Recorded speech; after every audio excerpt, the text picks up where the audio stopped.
When I first read the KPMG Women's Leadership Summit report, I nodded my head affirmatively to the finding that 75% of females reported experiencing imposter syndrome at certain points in their career. It's true because I experienced it too. I've shared my story of imposter syndrome when a colleague questioned my ability to take on a major role and how I felt I would not make the grade. Self belief helped me to overcome that feeling of not being adequate. I now feel there's a truth that needs to be told to high achieving women professionals who question themselves. Hi, I'm Vatsala from Karmic Coaching, and if you want to know more about my perspectives, then please subscribe to my channel. Having mentored and coached many talented women professionals, my message to every woman is that you're not an imposter. It is not self doubt or a confidence gap. It is definitely not a personal defect that you need to fix before you can lead. You're just remembering where it wasn't safe to belong, a reflection of the world you've had to survive in. And that's the part most people miss, because what we call imposter syndrome isn't born from lack of talent or skill. It's born from repeated exclusion, from microaggressions that told you quietly but persistently that you don't quite fit. You're capable but not quite credible. You're confident but a bit too much. And over time, your brain learned to read the room before it spoke, to watch before it claimed, to measure itself before it moved. That isn't weakness, it is wiring. Now, neuroscience has a way of stripping illusions bare. It doesn't care for motivational slogans or tidy boxes labeled mindset. Instead, it looks at what's real, the electric, chemical, physical truth beneath the behavior. When you experience subtle exclusion like a joke that cuts, a meeting where your voice goes unheard, or a promotion that somehow slips away again, your brain doesn't label that office politics. It labels it threat. When women face these chronic subtle biases, the amygdala, the brain's alarm system, lights up. The HPA axis, which is your body's ancient stress system, flares alive. Your cortisol floods and vigilance takes over. It's not just a mood, it's a message to the body. This space isn't fully safe. And when that happens, not once, but again and again, microaggression by microaggression, doubt by doubt, the pattern becomes encoded. The hippocampus, your brain's archivist, rewires how self perception forms. Caution becomes safety. Your body begins to anticipate rejection even before it happens. Vigilance feels true.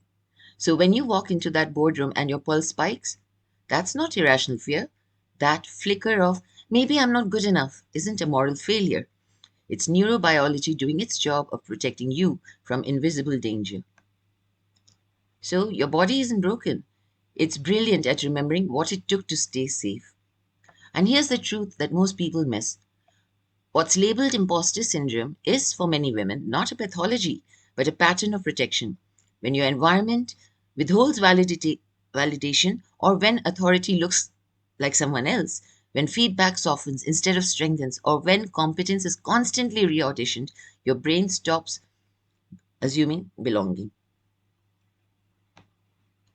Doubt becomes a defense mechanism because in unpredictable systems, certainty can be punished. So women internalize vigilance. They over prepare, over deliver, and overthink, not because they don't believe in themselves, but because their nervous systems learned anticipation equals survival.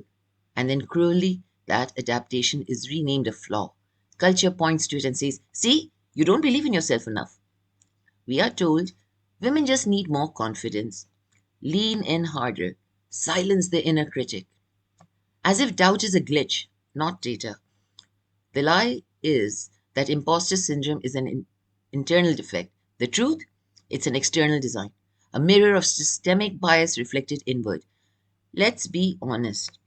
Self doubt often sounds like your own voice, but it's speaking in someone else's accent.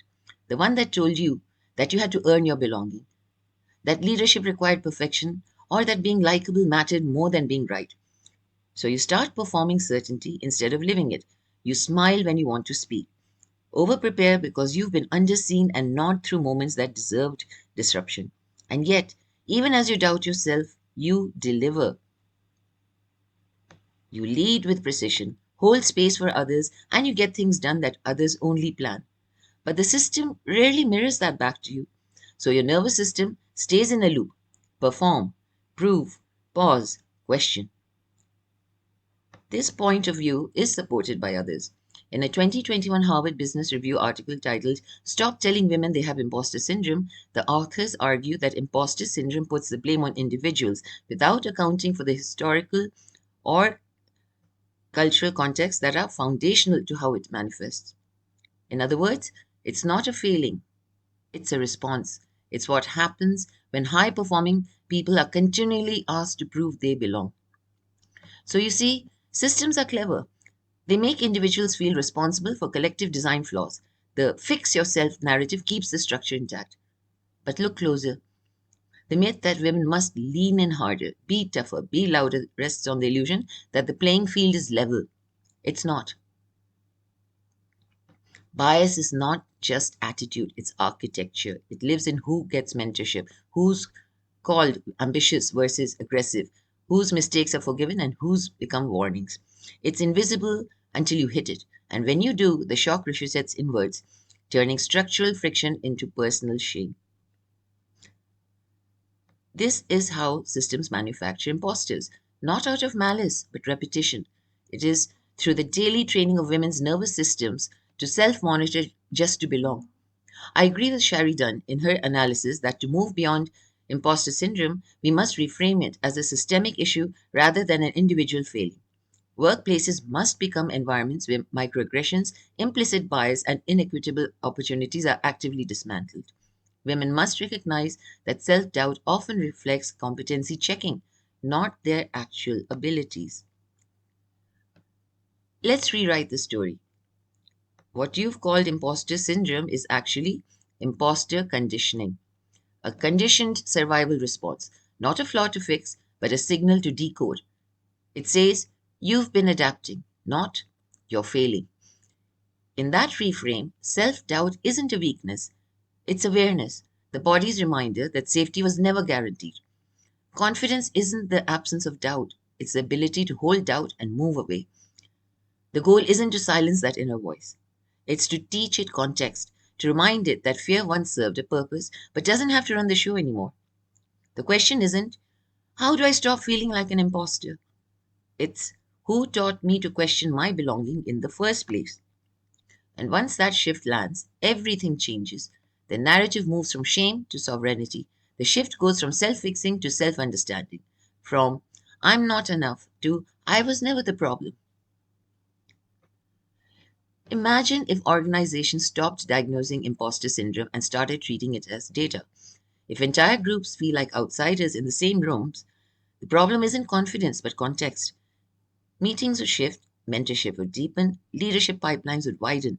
Women could lead not by fighting for belonging, but by embodying it. You can't rewire confidence without addressing context. And you can't call adaptation to a flaw just because it makes others uncomfortable. Now imagine if leadership wasn't about commanding presence, but regulating presence. If our influence came not from our asserting authority, but modeling calm coherence. That's where mirror neurons come in, those remarkable neural networks that fire when we see others act, feel, or express emotion. Their empathy is infrastructure, and research shows they tend to be more active in women during social interactions. That means your state, your tone, your energy, your emotional steadiness doesn't just affect how you feel, it literally shapes how others feel in your presence. Your calm becomes contagious, your courage becomes viral, your presence becomes the nervous system other people borrow when they have lost their own. So maybe the question isn't, how do I silence imposter syndrome? Maybe it's, how do I build environments where my nervous system doesn't have to defend itself? That's leadership in its purest form.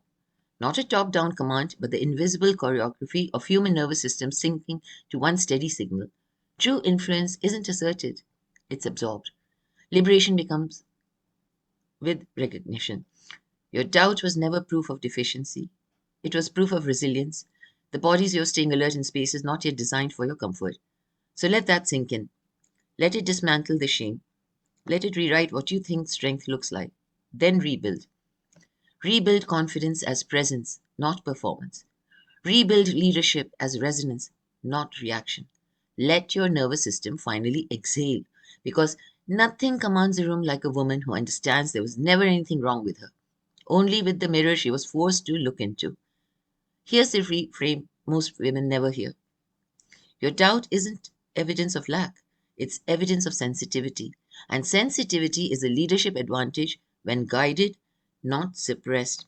You don't need to fix your confidence, you need to anchor it in awareness.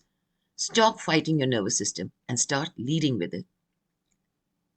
And if this truth stirred something awake in you, don't leave it at awareness. Take 5 days to retrain your self perception and rebuild your inner signal of confidence. And join my 5-day confidence kickstart for aspiring women leaders micro course.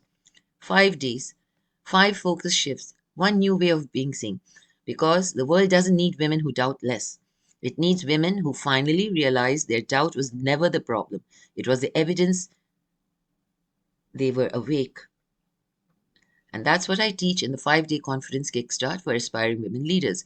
5 days of resetting the way you relate to yourself through neuroscience, emotional intelligence, and practical exercises designed to help you regulate, reframe, and rise.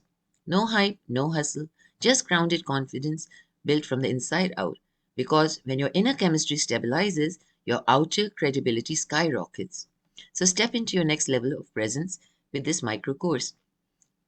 In closing, remember that your self doubt was never the problem. It was proof that you were awake in an environment that rewarded numbness. Now it's time to rewire that awareness into power. Because women who understand the science of their own brilliance don't just lead differently, they change what leadership feels like for everyone else.